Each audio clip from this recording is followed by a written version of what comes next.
And modern technology. बरेच जी couples आहेत, बरेच जे नवरा बायको आहेत, त्यांना कुठल्या तरी कारणामुळे मुलं होऊ शकत नाही. बायकांची केस घेतली तर काही बायकांना मेन्स्ट्रुअल सायकल म्हणजे पिरियड आहेत ते इरेग्युलरली येतात, म्हणजे दर 28 दिवसांनी किंवा दर महिन्याला येत नाही.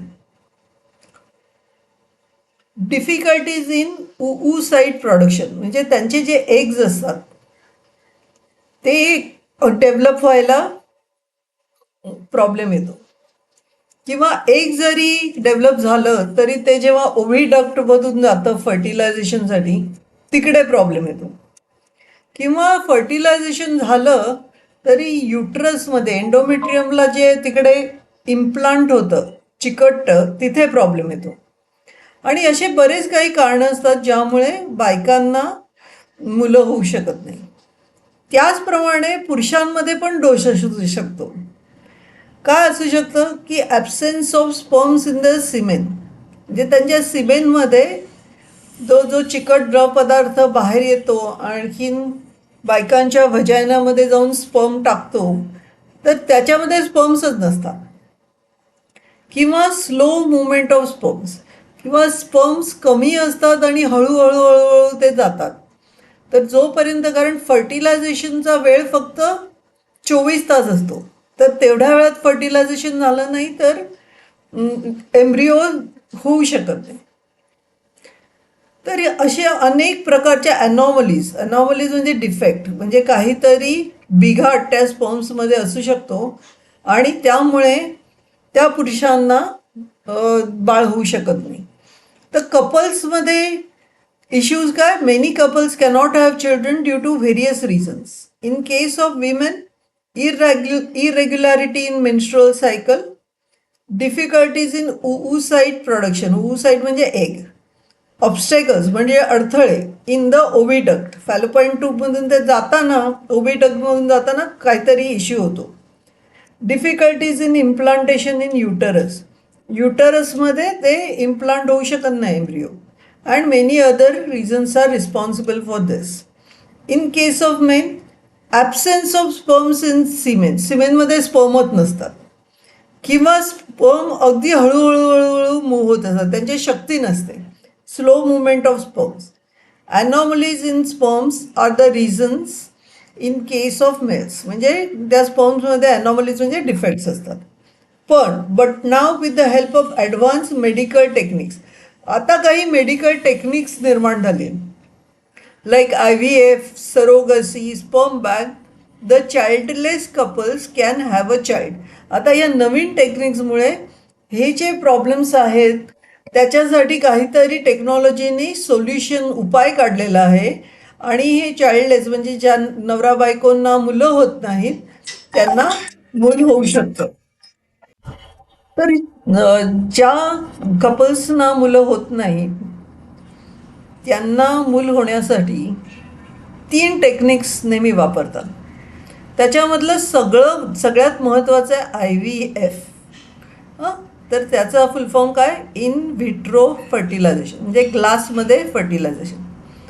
हे टेक्निक सेपरेटली वापरतात, किंवा दुसऱ्या आणि तिसऱ्या टेक्निकमध्ये पण IVF वापरलं जातं. त्यामुळे IVF आहे हे अगदी नीट समजून घ्या. आता इकडे IVF टेक्निक कशासाठी वापरतात, जेव्हा कपल आहे त्यांना बाळ होत नाही आहे. आता त्या बाईला बाळ होत नाही ह्याचं काही कारण असू शकतं. तिची ओव्हरीज एग्ज आहेत ती मॅच्युअर होऊन म्हणजे बाहेर पडत नाही ऑल्टरनेटमधला, किंवा इकडे बाहेर पडलं तर इकडे फॅलोपियन ट्यूबमध्ये ओव्हिडक्टमध्ये काहीतरी इश्यू असतो. नंतर ह्या इकडे ती एम्ब्रिओ झाल्यावर तो एम्ब्रिओ बरोबर तो एकला इम्प्लांट करताना इश्यू येतो, काही ना काहीतरी त्याचा इश्यू असू शकतो. तर पहिल्यांदा नेहमी IVF ट्राय करतात, तर त्यावेळी काय करतात, हार्मोन्सची इंजेक्शन देतात. ते हार्मोन्स म्हणजे तुम्हाला माहिती आहे पिट्युटरी ग्लँडमधून जेव्हा हार्मोन सिक्रेट होतं FSH, तेव्हा ही एगची डेव्हलपमेंट सुरू होते. तर ही हार्मोन्सची इंजेक्शन दिल्यामुळे ना एकापेक्षा जास्त एग्ज मॅच्युअर व्हायला लागतात, म्हणजे एकापेक्षा जास्त फॉलिकल्स मॅच्युअर व्हायला लागतात. आणि त्यावेळी मग काय करतात, एक निडल असते, त्याला सक्शन निडल म्हणतात. ही वजानाच्या थ्रू अशी एक सुई आतमध्ये घालतात, तशी स्ट्रॉ सारखी असते आणि त्याच्यातून एग्ज आहेत ना ती ओढून घेतात. एग्ज आहेत ना जी फॉलिकल्स डेव्हलप झालेली आहेत ती ओढून घेतात आणि ती एका काचेच्या डिशमध्ये घेतात. तर ही फॉलिकल्स आहेत ना ही डेव्हलप झालेली एग्ज आहेत. आणि नंतर पुरुषाकडून त्याचं सिमेन घेतात आणि त्या सिमेनमध्ये अनेक स्पर्म्स असतात. तर ते स्पर्म्स पुन्हा या पेट्री डिशमध्ये सोडतात. आता इकडे सोडल्यावरती काय होईल, एग्ज आणि स्पर्मचं फर्टिलायझेशन होईल. तर 2-3 एग्ज चांगली फर्टिलाइज झालेली घेऊन त्यांना त्यांचं इन्क्युबेशन करून मग नंतर त्यांना कॅथेटर म्हणजे एका ट्यूबच्या थ्रू युटरसमध्ये सोडतात. हां, तर युटरसमध्ये जेव्हा सोडतात तेव्हा हे जे तीन तीन सपोज एम्ब्रिओज घेतले तर 40% चान्स असतो की तो एम्ब्रिओ एंडोमेट्रियमला चिकटून त्याचं पुढे बाळ होईल. तर म्हणून एका वेळी 2 किंवा 3 ते एम्ब्रिओज आतमध्ये सोडतात.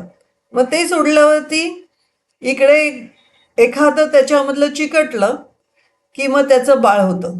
कधी कधी काय होतं, 2ही चिकटतात मग ट्विन्स होऊ शकतात, 3ही चिकटतात ट्रिपलेट होऊ शकतात. तर तुम्हाला माहिती आहे ती डायझायगॉटिक ट्विन्स किंवा 3 ट्रिपलेट्स ही 3 एम्ब्रिओज एकदम फर्टिलाइज झाल्यामुळे जनरली IVF टेक्निकच्या थ्रू असे फर्टिलाइज होऊन चिकटल्यामुळे इथे त्यांना ट्रिपलेट्स किंवा ट्विन्स होऊ शकतात. आणि मग ते इकडे एकदा एम्ब्रिओ चिकटला का ते बाळ मोठं मोठं मोठं होतं पोटात, आणखीन मग ही बाई त्याला जन्म देते. IVF, in vitro fertilization. IVF technique is used for having the child in case of those childless couples who have problems like less sperm count in the man, obstacles in oviduct of the woman, etc.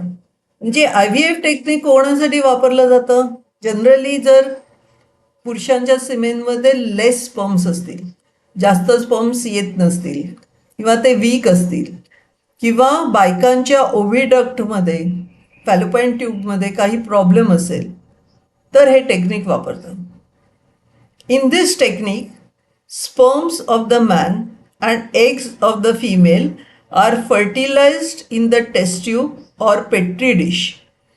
Petri dish is a shallow transparent lidded circular glass container. म्हणजे ह्या टेक्निकमध्ये काय करतात, एका petri डिशमध्ये पुरुषाचे sperms घेतात आणि बायकांचे एग्स घेतात आणि फर्टिलाइज करतात. आणि मग जेव्हा एम्ब्रिओ फॉर्म होतो तेव्हा एम्ब्रिओला बायकांच्या युटरसमध्ये इम्प्लांट करतात. When the embryo is formed, it is implanted in uterus of woman at appropriate time. Then the baby is developed in woman's uterus. Thus the couple gets their own baby. आणि जेव्हा तो embryo form होतो काही दिवसांनी तेव्हा त्याला युटरसमध्ये implant करतात आणि मग ते बाळ ह्या युटरसमध्ये म्हणजे तो एम्ब्रिओ इम्प्लांट झाल्यामुळे इकडे ते बाळ डेव्हलप होत राहतं आणि मग काही दिवसांनी 9 महिन्यांनी ते व्यवस्थित जन्म घेते. तर जनरली सरोगसी कधी वापरतात माहिती आहे, की ज्यावेळी बायकांच्या इकडे एम्ब्रिओचं इम्प्लांटेशन असतं ना ते पॉसिबल नसतं. ओके, तर त्यावेळी काय करतात, सेम थिंग, पुरुषाकडून सिमेन घेतात, बाईकडून एग्ज घेतात, ती पेट्री डिशमध्ये फर्टिलाइज करतात. मग त्याचं एग फॉर्म झालं का दुसऱ्या कुठल्या तरी बाई, दुसरी बाई ह्या कपलमध्ये नाही, दुसऱ्या बाईला सरोगेट मदर म्हणून म्हणतात. तिचं हे युटरस आहे ना ते चक्क भाड्याने घेतात, तिला पैसे देतात आणि त्या युटरसमध्ये तिच्या एम्ब्रिओ इम्प्लांट करतात. ती 9 महिने त्या बाळाचं डेव्हलपमेंट होऊन बघते आणि बाळाला जन्म देते. एकदा बाळाला जन्म दिला का ती ते बाळ त्या कपलला देऊन टाकते, आणखीन तिला पैसे मिळतात आणि ती निघून जाते. तर अशा बाईला सरोगेट मदर असं म्हणतात. Okay. Surrogacy. Women who have problems in implantation of embryo in uterus can take the help of modern remedial technique called as surrogacy. तर ज्यांना एम्ब्रिओ इम्प्लांटेशनचा प्रॉब्लेम असतो, तिकडे तो एम्ब्रिओ चिकटूनच राहत नाही, ते लोक, त्या बायका जनरली सरोगसी नावाच्या टेक्निकचा वापर करतात. Embryo form from IVF is implanted in the uterus of some other woman having normal uterus. Such a woman is called as surrogate mother. Sperms of man and eggs of female are fertilized in test tube or petri. When the embryo is formed, it is implanted in the uterus of the surrogate mother at appropriate time. पुरुषाकडून sperm आणि आईकडून eggs घेऊन ते petri dish किंवा test ट्यूबमध्ये fertilize करतात आणि मग काही बरोबर वेळ झाला, एम्ब्रिओ फॉर्म झाला की ती जी सरोगेट मदर आहे तिच्या युटरसमध्ये तो इम्प्लांट करतात. Then the baby is developed in surrogate mother's uterus. After the baby is born, the surrogate mother gives the baby to the couple. Thus the couple gets their own baby आणि त्या रीतीने त्या कपलला त्यांचं बाळ मिळतं.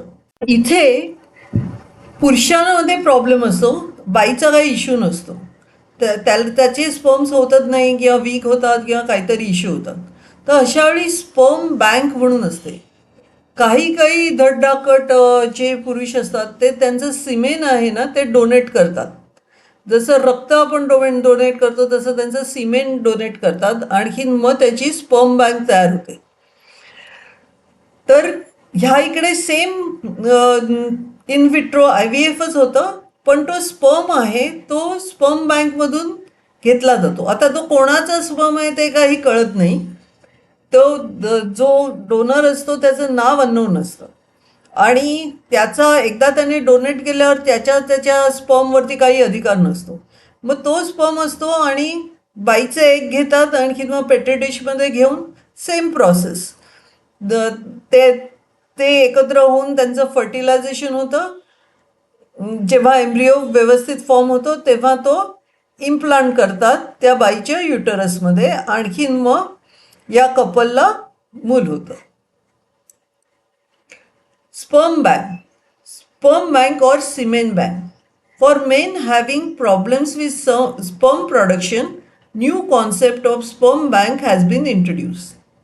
As per the wish of neutral couple, oocyte म्हणजे egg of the woman of concerned couple is fertilized by IVF technique using the semen from the sperm bank. तर म्हणजे काय, जसं त्या नवरा बायकोंना हवं असतं त्याप्रमाणे ते स्पर्म घेतात स्पर्म बँकमधला, आणखीन बाईचं एक किंवा oocyte घेतात आणि IVF करतात त्या स्पर्मचा. ह्या इकडे तुम्ही बघितलं तर ते जे बाळ होतं ना त्याच्यामध्ये वडिलांचा काही अंश नसतो, आईचा मात्र अंश असतो. Resultant embryo is implanted in the uterus of the woman आणि मग त्यांना बाळ होतं.